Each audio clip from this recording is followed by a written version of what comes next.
eergisteren, vorige week, vorig jaar, in een van mijn vorige levens gevraagd, op mijn story gezet. In feite moesten jullie dus op mijn Instagram story kiezen. Maak ik nog een keer een zusterbo video of moet ik nog een keer mijn mening geven over iets? En jullie hebben gekozen voor mening geven over iets. Zusterbo video's komen er sowieso ook nog aan, maar ja, nu is het geen school, dus heb je dat toch niet nodig. Dus vandaag ga ik mijn mening geven over iets en ik heb hulp gekregen van een anonieme strijder. Die heeft hier een paar stellingen gegeven. Zoals dat je ziet heb ik nog niks voorbereid. Ik praat altijd recht uit mijn hart. Ik bereid nooit een video voor, het komt allemaal recht van het hart. Ik ga jullie nu al zeggen, het is mijn mening, mijn gedachten, mijn kanaal, mijn video. Mocht daar zeker ook uw mening over hebben, Ik versta dat niet iedereen mijn mening gaat delen. Ik heb daar heel veel begrip voor. Ik heb ook respect voor iedereen's mening. Daarom zou ik ook wel vragen, heb respect voor mijn mening. Als je het er niet mee overeenkomt. Ga me niet vol stom achterlijk kalfvieze hoer gaan uitschelden in de comments. Ik hoop ook dat ik niemand kwets met mijn mening. Ik ga sowieso wel mijn best doen voor niks kwetsend te zeggen over iets of iemand. Ik hou er altijd wel rekening mee. Dus het eerste onderwerp waarover dat ik het moet hebben, gaat over de grenzen van jezelf blootgeven op internet. Oké, dat vind ik wel iets heel interessants voor een keer over te hebben. Want je kunt dat zowel letterlijk als figuurlijk nemen. En jullie weten dat ik dat in beide manieren toch wel redelijk veel doe. Maar het eerst over de figuurlijke vorm hebben, want daar gaan er het minst mensen door getriggerd worden.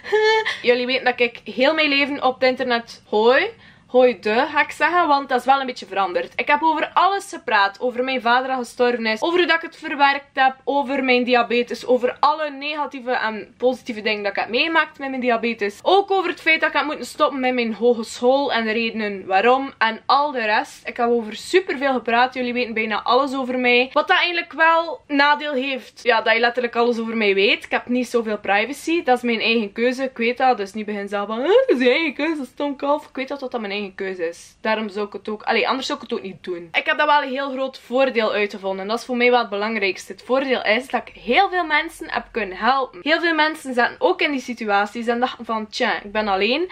Maar door die video's zien ze dat ze niet alleen zijn. En dat is wel het grote voordeel dat ik heb ondervonden. Dus daarom dat ik wel heel blij ben dat ik dat doe. Maar natuurlijk zijn er verschillende manieren van zich blootgeven op het internet, figuurlijk. Je kunt dan namelijk doen dat je gewoon, like ik, heel je leven vertelt over dingen die al gepasseerd zijn. Als je je daar oké bij voelt, doe dat, geen enkel probleem mee.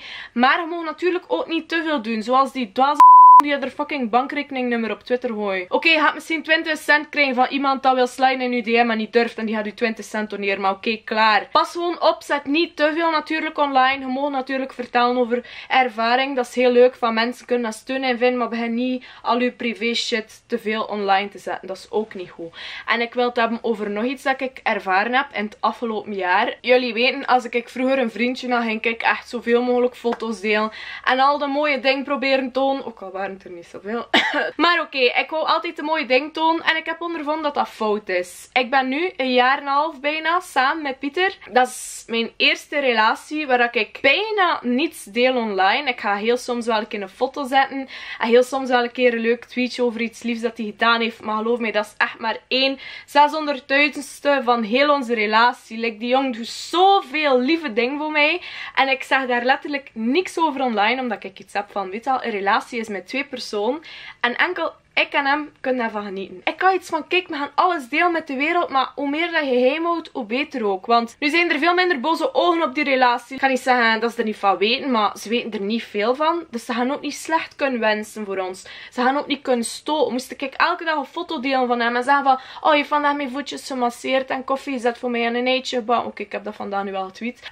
Moest ik dat elke dag doen, zouden er echt mensen jaloers zijn. En mensen die mij niet af kunnen, zouden ook alles doen voor daar een stokje voor te steken, dat dat niet goed gaat. Dat is dan wel iets van, oké, een relatie misschien toch wel iets minder blootgeven. Best online. Pas toch op, probeer het toch een keer anders. Niet alles moet gedeeld worden. En ik heb heel veel geleerd afgelopen jaar. Ik zette vroeger alles online en nu doe ik dat veel minder. En ik merk dat ik echt wel gelukkiger ben. Oké, en dan de letterlijke betekenis. Jezelf blootgeven online. Kijk, ik ga je zeggen, dat is uw eigen fucking keuze. Wil jij nu een naki op internet staan? Doe dat. Als je daar gelukkig door wordt, doe dat. Je kunt er rijk door worden. Je m'en fous. Als je dat wilt doen, doet dat. Het zijn zoveel mensen die het doen. En het zijn zoveel mensen die er commentaar op hebben. En ja, voert. Ook al sta je daar met al je kleren, ze gaan ook commentaar hebben. Ik zag meisjes tweeten deze week van, ik vind dat stom dat je foto's zet in je lingerie. Dat moet iets zijn voor je man. Maar kijk, oké, ik snap dat. Ik heb heel veel begrip voor die mening. Ik begrijp dat. Ik post ook redelijk veel foto's in lingerie. Of met minder kleren. Ik werk vast samen met die lingeriewinkel. Dus dat is een samenwerking. Dus zij geven mij ding. En zij verwachten dan ook wel dat ik daar soms foto's mee plaats. Dus dat is dat wel normaal. Zo snap ik het zeker dat mensen foto's zetten in hun lingerie. Ik bedoel, het is een soort van beroep. Het is echt een soort van beroep. Je krijgt er inkomsten mee en andere dingen. En los daarvan, stel dat je dat niet, dat niet is in samenwerking met winkels en dat je dat gewoon plaatst. Het is nog altijd je eigen keuze.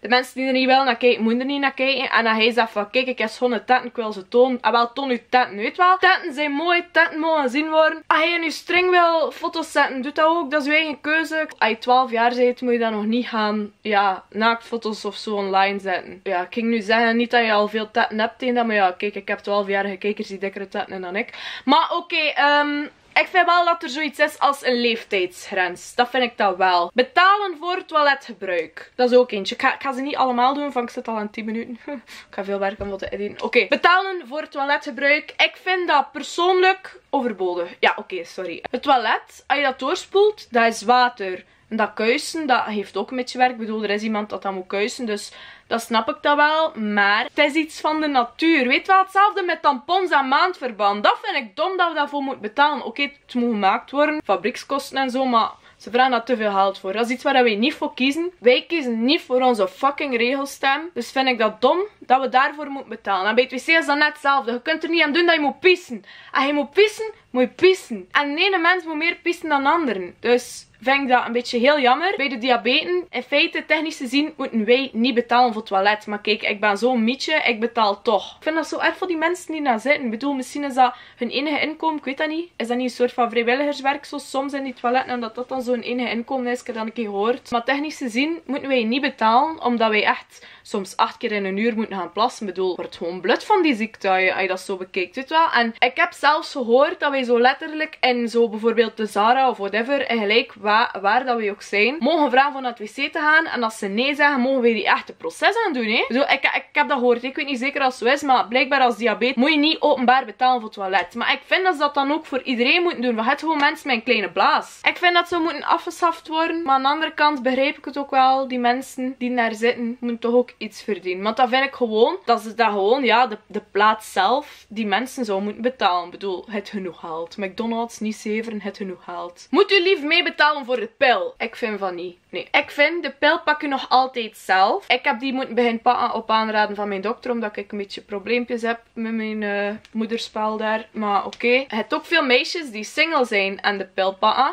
En voor de domme gasten op Twitter die zeggen van, je bent een hoer als je single bent en je pakt de pil, zijn een hoer. Fuck you. Nee. Veel meisjes doen dat voor medische redenen. Het er ook die dat doen voor grotere borsten. Oké, ja, maar niet dat dat helpt. Allee, bij mij heeft dat toch niet geholpen. Ze zijn nog altijd minuscuul. Het is niet omdat je de pil pakt dat dat is voor gewoon los te kunnen poepen op iedereen. Ik bedoel, je gaat nog altijd veilig doen. Je moet nog altijd geen ziekte zijn. De pil houdt je ziektes niet tegen. Ik heb dat altijd blijven doorpakken gewoon. Ik heb dat niet beginnen pakken omdat ik een vriend heb. Ik moest dat beginnen pakken en ik heb dat altijd blijven pakken. Dus ik ga nu niet aan mijn vriend vragen van, hey, betaal ik je mee? Nee. Er zijn genoeg andere manieren dat hij een keer kan meegaan. Ik kan hem natuurlijk altijd een keer zeggen, lieveke, ik heb van de maand uw pilletjes gaan kopen. Dat is natuurlijk super lief, maar ik vind niet dat het moet. Maar ik vind het wel belachelijk dat we moeten betalen voor tampons en maandverband. Moeten we afstappen van de ideaalbeelden? Dat is de laatste vraag dat ik gekregen heb. Kijk, dat is een vraag waar dat algemene antwoord gewoon ja op is. Ideaalbeeld maakt de mens gewoon kapot. Maar iedereen heeft ook een ander ideaalbeeld. De een gaat zeggen van, oh kijk, die magere meisjes met zo'n plaats tussen de benen en zo'n platte buik is mooi. De ander gaat zeggen van, kijk, ze moeten tieten hebben en dan zo'n smalle taille en dan al zo. Maar kijk, als hij rechtdoorlopend zijt van figuur of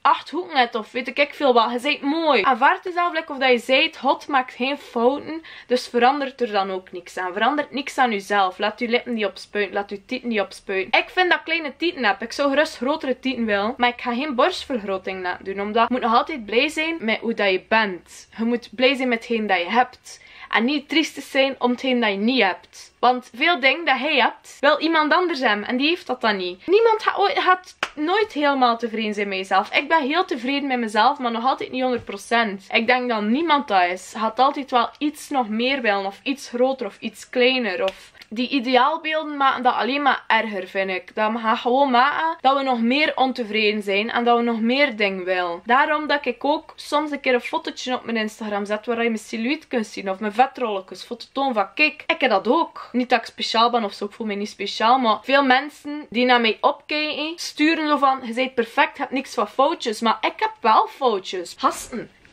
kijk ik hier ook tegenstrepen. Kijk, ik ook putten in mijn bel.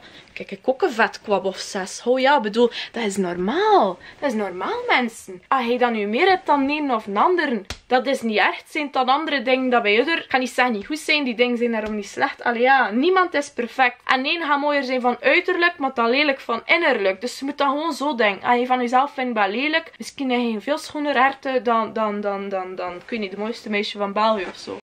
Dus ik vind dat we moeten afstappen van ideaalbeelden. Ik ga het hierbij laten. Moet ik dan een keer vaker doen zoiets? Mag je dat zeker laten weten. Natuurlijk zijn er veel dingen die kunnen besproken worden. Stuur mij dan gerust ook een paar stellingen door waarover dat ik het een keer moet hebben. Dit komt trouwens van de undies. Voor de mensen die het nog zouden vragen, dat gebeurt wel vaak. Het is van de nieuwste disco collectie van undies. Dus ja, oké, ga het zeker gaan halen. Het is heel leuk, heel luchtig. Het is echt perfect voor op warme dagen. En dat was het dan. Mijn linkjes staan hieronder. Totdat ik er weer zie, met of zonder de mooiste meisje van België of zo. Doei!